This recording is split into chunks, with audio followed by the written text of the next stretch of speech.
Hello everybody and welcome back for some weekly VR news, where I break down everything going on in the VR industry, prepare you for this week's new VR game releases, and then focus in on a few major stories. Today, we have a lot to be excited about, with some brand new game announcements, updates for the PlayStation VR2 that addresses bugs, stability issues, added a much needed new feature, and supposedly there's been some graphical improvements. Additionally, Samsung is jumping back into the XR arena, and Pimax has an exciting new way to entice some developers. Now there are of course links and timestamps if you want to skip ahead, but before we jump in, this video is brought to you by VR Rock. VR Rock makes prescription lens inserts for all of your favorite VR headsets. They've just introduced some brand new ones for the PlayStation VR2 that are 100% compatible with eye tracking. Prescription lenses can be ready within 48 hours and ship worldwide, with both North American and European customers seeing deliveries within 5 to 7 days. If you don't wear eyeglasses, they also make blue light filters to help protect you against eye strain. There's a link to VR Rock down in the description if you want to check out this product and help support my channel. Okay, so let's start things off like normal with this week's upcoming game releases. If you're looking for a roller coaster ride from hell, we have the Dark Pictures Switchback VR. I haven't been doing reviews or direct game coverage lately, but I'm gonna break that streak for this title. I'm ready to mow down some creatures with some fast-paced shooter action, ride my way through multiple hellish landscapes, and then tape my eyelids open to prevent certain enemies from engaging me. That's right, this game utilizes eye tracking technology, and if you blink, things are gonna get a lot worse. So come back later this week and I'll let you guys know everything you need to know about this game, such as will you need a diaper to play it. Now, if Switchback VR sounds a bit too scary for you, the slapstick arena fighter Gorn is also coming to the PlayStation VR2. This classic VR title is just filled to the brim with cartoon violence. The almost rubber-like physics that all the weapons in this game have just adds to the comedy, and crushing in skulls or smacking gladiators across the arena never gets old. So if you're just looking for some good old-fashioned cartoon violence, you have to check out Gorn. Now that's our short but sweet list of games releasing this week, but we have plenty of new announcements and release dates to go over. First up, the spacefaring roguelite Ghost Signal, a Solaris game, will be releasing this month on March 23rd. Now this is actually one of the titles that I mentioned with surprise drop in a previous video, as I knew the game was coming but I wasn't allowed to reveal the release date just yet. Now I'm also going to be doing a full review of this game, and I think this one's going to surprise you guys. You'll be endlessly journeying through space in search of a mysterious signal, all while facing larger and larger threats, engaging in large-scale combat, epic boss fights, encountering gigantic creatures that can be both friend or foe, all while upgrading your ship with a huge array of different power-ups. Now, if any of this sounds interesting, make sure to come back on the 23rd for my full review. Now, in other good news, the absolutely beloved horror survival game Into the Radius will be coming this spring to both the Pico 3 and Pico 4 headsets. Prepare to jump into this mysterious dystopian world and scavenge resources just to survive. The game features a creepy storyline that's drip-fed to you, some extremely hardcore mechanics that force you to maintain your gear, keep an eye on the clock, look out for random anomalies and shadow-like creatures, and don't forget to keep your weapon loaded. Into the Radius is a top-notch VR title with countless hours of content to explore, so I'm glad Pico owners will soon get to experience this. Speaking of cool experiences, it looks like a foot track rhythm game is on the way with Dance Dash. You'll be strapping controllers to your legs, jumping to the beat, dodging obstacles, and undoubtedly breaking a sweat. Now that's all the information for right now, and this title's set to go on Kickstarter next month in April. But an announcement trailer that I found even cooler was for Aces of Thunder. This is a World War II era combat flight simulation title. From the same studio that currently makes the free-to-play War Thunder, Aces of Thunder is a paid title that focuses on realistic physics and combat. You'll be able to dogfight in online matches, and I'm pretty pumped to check out this game. I was a big fan of the combat in Star Wars Squadrons, but I'm definitely welcome to checking out something more realistic.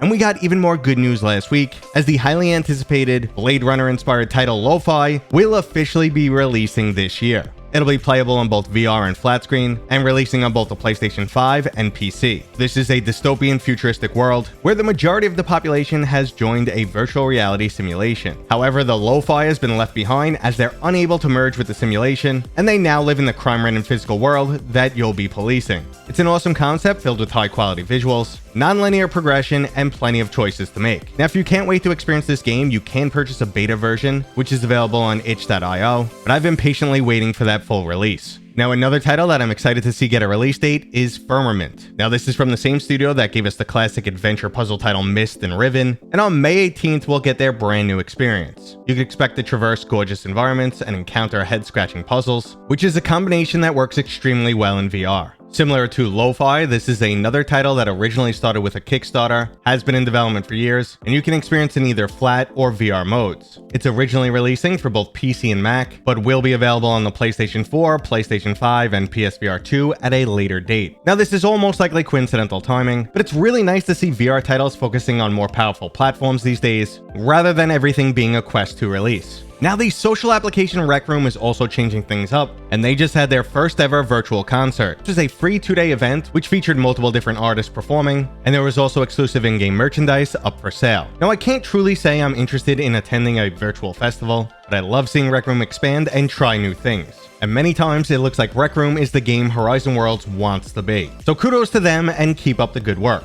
And speaking of good work, the headset producer Pimax has a plan to entice some new VR devs. They're currently handing out over 1,000 Pimax Portal dev kits, plan to monetarily reward their top 50 indie developers, and even allow them to set their own revenue split. So in essence, they could take a 100% revenue split, unlike the 70% they would get from Valve or Meta. Pimax will also make sure that all of the applications on their storefront are optimized to run on their high FOV headsets. Now, even with these incentives, I'm hard-pressed to see the Pimax storefront truly blossom. Pimax HMDs have always been a niche, enthusiast-level product with a rather small player base. Meta has sold roughly 20 million Quest headsets, and developers are still dealing with this issue on that platform. So who's really going to take the time to develop exclusively for Pimax? At best, we'll see a bunch of ports from other platforms, and we can only hope that they'll be well optimized. I am still rooting for Pimax though, because they do a lot of interesting things in the VR industry. They're always on the cutting edge of new technology, and I just love anything that helps VR grow. And on that note, it looks like Samsung might be getting back into the game, as they just filed a trademark for the Galaxy glasses. Samsung is partnering with both Google and Qualcomm to develop a new XR device in the near future. Now, the trademark itself was most likely just to protect the name, but it looks like we'll eventually get some new AR glasses. Now, I currently use a Galaxy phone and Samsung Watch, which work together extremely well, so I can't wait to add one more layer of augmented reality. But let's get into today's main story, and that's updates for the PlayStation VR 2. Now, we don't have full patch notes from Sony regarding what was in the firmware changes, and every single adjustment that was made. We do know of some fixes and updates that were put in place, and the internet has been speculating on a few others. For starters, there's a fix for people who couldn't shut off their TV while using PSVR 2. This has been addressed, and you could solely use the PSVR 2 as a screen if you want to.